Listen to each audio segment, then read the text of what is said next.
I spotted my girlfriend being unfaithful right outside a pub the previous evening. I didn't shout or make a fuss. I simply snapped a picture, headed back home, and forwarded it to her folks with the message. Figured you'd want to know what your daughter's getting into. Her name is Aaliyah.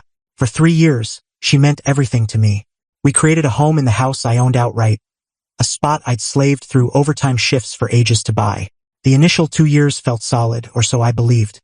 But over this past year, things shifted. Aaliyah landed a position at an upscale advisory company, and all of a sudden, our setup wasn't sufficient anymore.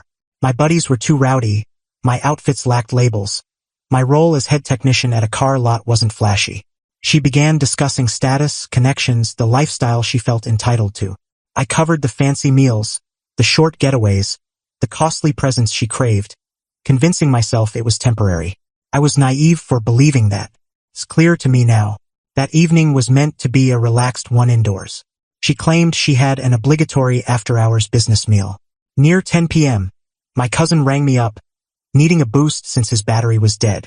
His vehicle was parked at a tavern across town. Not an issue. I snatched my keys and drove over. Once I jump-started his ride, we were chatting in the lot when I noticed her. No way to confuse it. She was positioned beneath the glowing sign of the pub, the spot she described as a dull office spot. She wasn't surrounded by colleagues. She was entwined with a lanky man in a tailored outfit I'd never encountered, giggling in that exaggerated tone she reserved for charming others. Then she rose on her tiptoes and planted a kiss on him. It wasn't a casual cheek brush.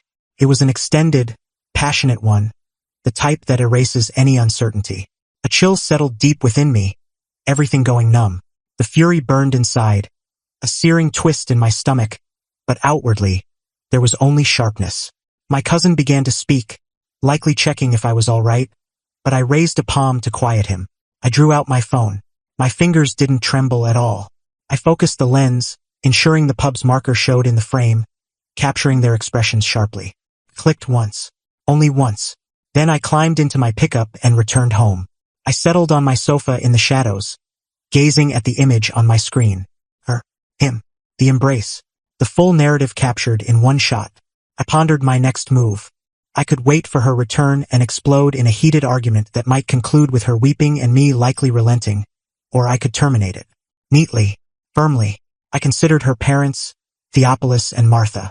They were cornerstones of their congregation, a deacon and a prominent singer in the choir. They prized outward perfection, their household's flawless image. They cherished me for my reliability, for owning my residence, for being the steady, dependable partner their child required. They were clueless about their daughter's true nature away from their gaze. It was moment for revelation. I started a fresh message and added the image. I dispatched it to both in a shared thread. The note was straightforward. Thought you should see what your daughter is up to. I pressed send. Then I switched my phone to mute and turned in. By morning, my device was flooded with alerts. Unanswered calls from Aaliyah, her parents, her circle.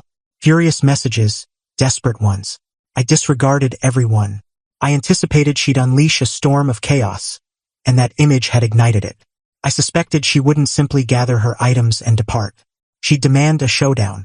She'd crave the spectacle. So I readied myself. My residence features a surveillance cam above the entry, but I needed more solid proof, something irrefutable. I grabbed my spare phone, connected it to a charger pack, and positioned it on the ledge by my front window, aimed straight at my driveway where my vehicle sat. It was a vintage 1970s Chevelle, a machine I'd invested 5 years rebuilding personally. It was my greatest achievement. I started the recording.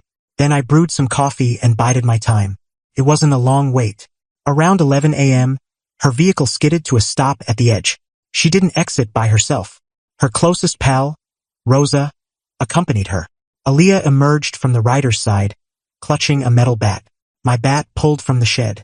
She was already yelling as she stepped onto the grass. Raw fury. James, come out here, you spineless jerk. You believe you can wreck my world? You think you can shame me before my family? I observed from the glass, my old device capturing it all. Rosa was spurring her, shouting about how I was a lowly traitor for my actions. Aaliyah strode directly to my Chevelle. No pause. She swung the bat full force into the driver's glass. The crash of breaking shards echoed sharply. She continued. She hammered it repeatedly. Onto the front, creating a huge buckle. On the front glass, fracturing it into a web of cracks. Along the doors, carving deep scratches into the bespoke finish I'd labored months to achieve. She lost control, howling and swearing as she demolished the single item she knew I treasured. Rosa was capturing it on her device, likely for some online triumph. When she finally gasped for air, she hurled the bat onto the yard and charged my door, banging with her hands. "You witness what occurs when you cross me, James? You see?" That's when I swung open the door. I wasn't armed. I held my phone, connected to emergency services, speaker active so she heard the steady voice. Her expression drained of color. The fire in her gaze turned to sheer terror. Rosa halted, recording instantly. "There's a female here who's just performed serious property destruction on my land," I told the operator. "She wielded a bat to ruin my automobile. Indeed, it's fully recorded." I spot the patrol vehicle entering my road now. The wail of alerts grew nearer. Aaliyah's frame began to quiver. The bravado evaporated. She appeared as a frightened youth who grasped she'd overstepped. "James, no," she murmured, voice breaking.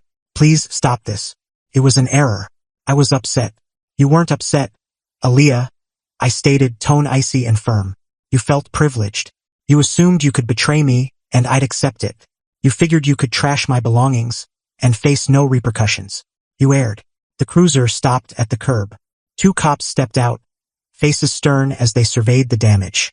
The wrecked auto, the bat on the grass, the pair on my steps. Aaliyah began pleading, genuine, frantic, messy appeals.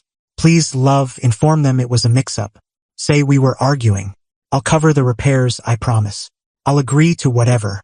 Tears streamed now, hand reaching for me. I retreated. The officer, a tall, straightforward lady, eyed me. "Sir, is this the individual who harmed your car?" "Affirmative, officer," I replied, "and the full event is taped from her arrival to discarding the bat." I indicated the device on the sill. That sealed it. Aaliyah's resistance faded entirely. The officer secured her wrists, reciting her rights as she wailed without control.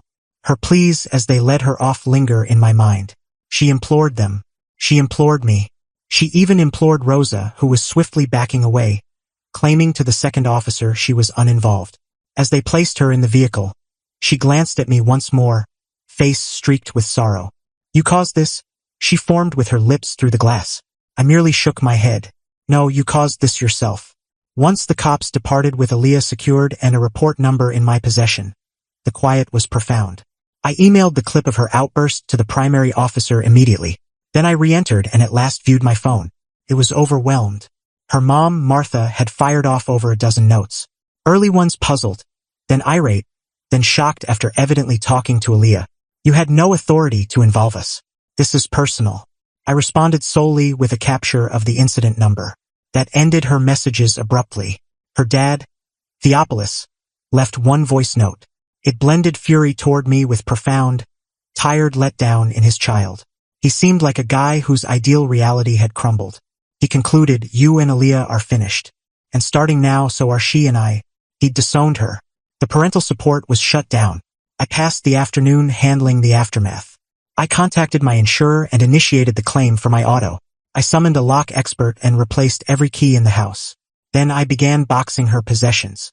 I utilized her own luxury suitcases, the ones she boasted about. I folded each gown, each pair of heels, each scent vial. The following days blurred with paperwork and personal sorting. Aaliyah was bailed out, covered by a hesitant Rosa. Her immediate action was launching a defamation drive. Abruptly, shared acquaintances received a twisted tale. In her account, I was the tyrannical, domineering beast. The image to her parents was altered digitally. I'd pushed her to a breakdown, and the auto episode was a frantic plea I viciously used. It could have gained traction if I hadn't anticipated. I stayed silent. I avoided debate. I forwarded one concise update to our shared chat. It was the footage, the unambiguous clip of her in frenzy, systematically wrecking my auto as Rosa urged her. I included no explanation. The recording conveyed it. The backlash was swift and severe. Acquaintances who'd messaged worry now offered regrets. Rosa turned into an outcast, the companion who documented harm rather than intervening. The man from the pub had vanished from Aaliyah upon hearing the mess.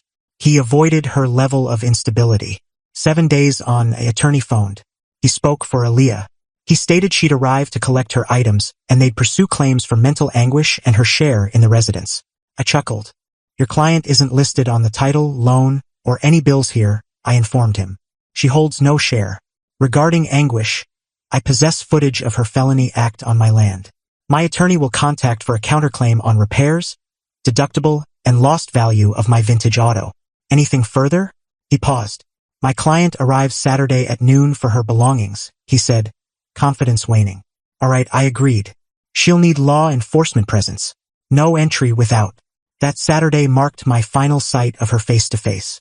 She appeared with 2 officers and her mom. She avoided my eyes. Her mom attempted a lecture, calling me cruel, but an officer kindly silenced her. I'd stacked Aaliyah's bags in the garage. They transferred them to her mom's vehicle in strained, wretched quiet.